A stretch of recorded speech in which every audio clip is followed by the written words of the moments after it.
अफ़गानिस्तान जो एशिया में स्थित एक देश है जिसकी जनसंख्या 3 करोड़ 70 लाख है, जहाँ 95% मुस्लिम हैं। पिछले 2 महीने से तालिबान अफ़गानिस्तान में अपनी पकड़ मजबूत बनाता जा रहा है। अफ़गानिस्तान की सरकार अपना कंट्रोल खो चुकी है। आज की तारीख में अफ़गानिस्तान के 95% बॉर्डर्स पर तालिबान के कंट्रोल स्थापित हो चुके हैं। आखिर कौन है ये तालिबान और कहाँ से उभर कर आए? ओसामा बिन लादेन स्टोरी में कहाँ से आया और क्यों यूएसए ने अपनी आर्मी भेजी थी अफ़गानिस्तान में? आइए जानते हैं इतिहास के इस खौफनाक हिस्से के बारे में। बात है 1979 की, जब अफ़गानिस्तान के प्रेसिडेंट थे नूर मोहम्मद ताराकी। उनकी हत्या कर दी गई। नूर मोहम्मद ताराकी कम्युनिस्ट लीडर थे। बता दूं, इनकी हत्या भी कम्युनिस्ट पार्टी के सदस्य द्वारा ही की गई थी, जिसका नाम था हाफिजुद्दीन आमीन। हाफिजुद्दीन ने पहले इन्हें अरेस्ट किया और फिर इनकी हत्या कर दी, क्योंकि अफ़गानिस्तान की कम्युनिस्ट पार्टी PDPA 2 हिस्सों में बट गई। खलाक और परचम, इन दोनों पार्टियों में आपसी लड़ाई बहुत अधिक बढ़ गई थी। दोस्तों, 1979 में हाफिजुद्दीन के अलावा भी एक बड़ी समस्या थी, वो थी इस्लामिक संगठन, जिसके उस समय कम्युनिस्ट पार्टी से बहुत अधिक मतभेद थे, जिसका नाम था मुजाहिदीन। मतभेद इतने अधिक थे कि इनमें आए दिन लड़ाइयाँ होती रहती थी। और इसी समय अफ़गानिस्तान के पड़ोसी देश ईरान में भी एक आंदोलन चल रहा था, जिसे कहा जाता है 1979 ईरानी आंदोलन। बता दूं, इस समय ईरान के हालात लगभग अफ़गानिस्तान जैसे ही थे, जहां एक तरफ इस्लामिक थे, दूसरी तरफ लेफ्ट पार्टी थी। और उस समय ईरान का राजा था मोहम्मद रज़ा। ये सेकुलर के पक्षधर थे और इनके समय में ईरान ने काफ़ी ग्रोथ की, लेकिन इन्हें सत्ता का लालच बहुत अधिक था। इन्होंने अपोजिशन लीडर को मरवा दिया और पार्लियामेंट को डिसमिस कर दिया। इसी कारण ईरान में 1979 में आंदोलन हुआ और इस्लामिक ने ईरान पर कब्जा कर लिया। ईरान में ये होता देख अफ़गानिस्तान के प्रेसिडेंट हाफिजुद्दीन अमीन को डर लगा, कहीं ईरान वाला कांड अफ़गानिस्तान में ना हो जाए।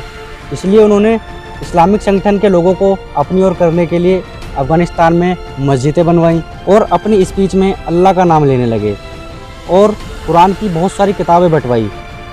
ये सब जब किया जबकि वे कम्युनिस्ट थे, लेकिन जनता इन्हें बिल्कुल भी पसंद नहीं करती थी। और अब आगे हुआ ये कि दिसंबर 1979 में इस्लामिक कब्जा करते उससे पहले अफ़गानिस्तान पर सोवियत यूनियन ने कब्जा कर लिया अपनी आर्मी भेजकर। और आर्मी ने एक ऑपरेशन चलाया जिसे नाम दिया गया था स्टॉर्म 333, जिसके तहत सोवियत यूनियन की आर्मी द्वारा हाफिजुल्लाह अमीन को मार दिया गया। उस समय यूएसए और सोवियत यूनियन में जंग चल रही थी। सोवियत यूनियन ने और अधिक मजबूत होने के लिए अफ़गानिस्तान पर कब्जा कर लिया और बबराक कमाल को अफ़गानिस्तान का हेड ऑफ गवर्नमेंट बना दिया। इन्होंने अफ़गानिस्तान को बिल्कुल बदल दिया, क्योंकि उस समय इन्होंने वहाँ 2077 नए कानून लागू किए और नया फ्लैग लागू किया। और उस समय ऐसा लग रहा था कि अफ़गानिस्तान अब आगे बढ़ेगा और वहाँ शांति आ जाएगी। लेकिन यूएसए नहीं चाहता था कि सोवियत संघ अफ़गानिस्तान पर कब्जा बनाए रखे। यूएसए ने अफ़गानिस्तान के विपक्षी संगठन मुजाहिदीन को सपोर्ट किया और पाकिस्तान और सऊदी अरबिया जैसे देश पहले से मुजाहिदीन को सपोर्ट कर रहे थे। उस समय अमेरिका की खुफिया एजेंसी CIA के डायरेक्टर रॉबर्ट गेट ने एक खुफिया ऑपरेशन चलाया जिसको नाम दिया गया साइक्लोन, जिसके तहत $5 लाख मुजाहिदीन को दिए गए। और उस समय ब्रिटेन की खुफिया एजेंसी MI6, पाकिस्तान की ISI भी मुजाहिदीन को सपोर्ट कर रहे थे। आखिर कौन थे ये मुजाहिदीन? तो बता दूं, शुरुआत में ये सिर्फ गोरिल्ला फाइटर थे जो पहाड़ों में छुपकर लड़ाई लड़ते थे, लेकिन इतने सपोर्ट मिलने से अब इनके पास हर आधुनिक हथियार आ गया था। इसलिए अब सोवियत यूनियन को झटका लगने लगा। सन 1988 में अफ़गानिस्तान के प्रेसिडेंट बने मोहम्मद नजीबुल्लाह। इन्होंने जेनेवा शांति समझौता पाकिस्तान के साथ साइन किया और इनके गारंटर थे US और सोवियत संघ, जिसमें US ने प्रॉमिस किया अगर सोवियत संघ अपनी आर्मी अफ़गानिस्तान से हटा लेगा तो अमेरिका भी मुजाहिदीन को हथियार सप्लाई करना बंद कर देगा। और फिर फरवरी 1989 में सोवियत संघ ने अपनी आर्मी अफ़गानिस्तान से निकाल ली और सोवियत संघ अफ़गानिस्तान छोड़कर चला गया, क्योंकि उस समय सोवियत संघ खुद भी टुकड़ों में बिखर रहा था। 1989 में अफ़गानिस्तान के प्रेसिडेंट डॉक्टर मोहम्मद नजीबुल्लाह के द्वारा एक नया संविधान लाया गया, जिससे अब अफ़गानिस्तान में भी कई पार्टी चुनाव लड़ सकती थी। इससे पहले सिर्फ एक ही पार्टी इलेक्शन में होती थी।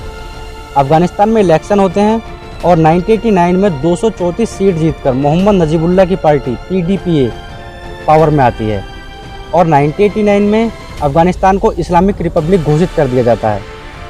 मोहम्मद नजीबुल्लाह देश में शांति लाने की पूरी कोशिश करते हैं, लेकिन इतना कुछ होने के बाद भी अमेरिका मुजाहिदीन को हथियार सप्लाई करता रहता है। मुजाहिदीन अभी भी 1 इंच भी पीछे नहीं हटता। वो इलेक्शन को नहीं मानते। अफगानिस्तान में कोल्ड वॉर चलती रहती है। सोवियत संघ भी उस समय मोहम्मद नजीबुल्लाह की मदद करता है, लेकिन कोई फ़ायदा नहीं होता और 1992 में मुजाहिदीन इस वॉर को जीत जाता है और प्रेसिडेंट मोहम्मद नजीबुल्लाह की हत्या कर दी जाती है और अफगानिस्तान के नए लीडर बनते हैं मुजाहिदीन के बुरहानुद्दीन रब्बानी। अगले 4 साल तक मुजाहिदीन ने अफगानिस्तान पर राज किया, लेकिन 1996 में तालिबान जन्म लेता है। तालिबान बुरहानुद्दीन रब्बानी को अफगानिस्तान से निकाल देता है। बता दूं दोस्तों, तालिबान का पश्तून भाषा में मतलब है स्टूडेंट्स। शुरुआत में तालिबान ग्रुप के लीडर थे मुल्ला उमर, जिन्होंने 50 स्टूडेंट्स के साथ इस ग्रुप की शुरुआत की। समय के साथ तालिबान ग्रुप में पाकिस्तानी आतंकी शामिल होते गए, लेकिन तालिबान एक पश्तूनी नेशनलिज्म में विश्वास करता था। सितंबर 1996 में तालिबान ने अफगानिस्तान की राजधानी काबुल पर कब्जा कर लिया और अपने बनाए नियम अफगानिस्तान में लागू कर दिए। उनके नियम बहुत कठिन होते थे।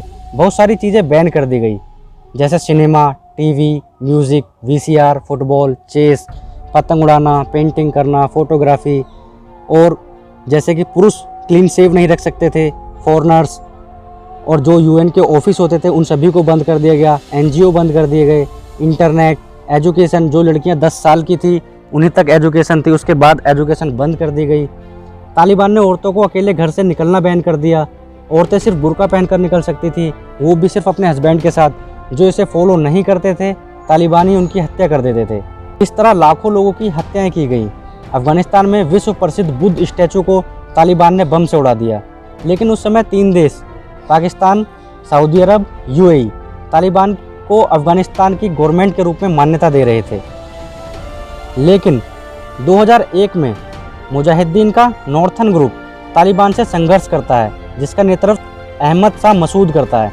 तालिबान द्वारा इस ग्रुप को ख़त्म कर दिया गया और 9 सितंबर 2001 में अहमद शाह मसूद की हत्या कर दी गई।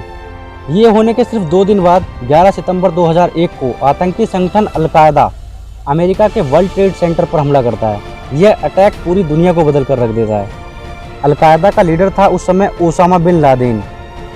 तालिबान ओसामा को अफगानिस्तान में जगह देता है। इन हमलों को अफगानिस्तान की ज़मीन से किया गया था।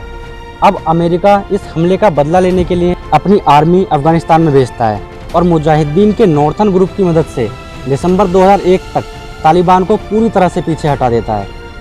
अमेरिका दिसंबर 2001 में अफगानिस्तान का प्रेसिडेंट हमीद कारज़ा को नियुक्त करता है, जिन्हें पीछे से अमेरिका की पूरी सपोर्ट मिलती है, और 2011 में ओसामा बिन लादेन को भी अमेरिका मार देता है।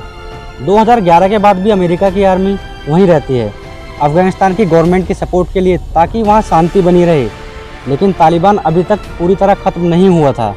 फरवरी 2020 में अमेरिका के प्रेसिडेंट डोनाल्ड ट्रंप ने अमेरिकन आर्मी को वापस बुलाने का निर्णय लिया, लेकिन यह निर्णय अमल में आने से पहले ही US में इलेक्शन हो गए और अब जो बाइडन राष्ट्रपति बने, उन्होंने ट्रंप के निर्णय को सही माना और अफगानिस्तान से अमेरिकन आर्मी को वापस बुला लिया, जिससे वहाँ फिर से 20 साल बाद तालिबान ने कब्जा कर लिया। वहाँ के लोग अपना देश छोड़ भाग रहे हैं। तालिबान इस समय अपनी सबसे मजबूत रूप में आ गया है। पाकिस्तान के राष्ट्रपति अशरफ गनी देश छोड़कर भाग चुके हैं।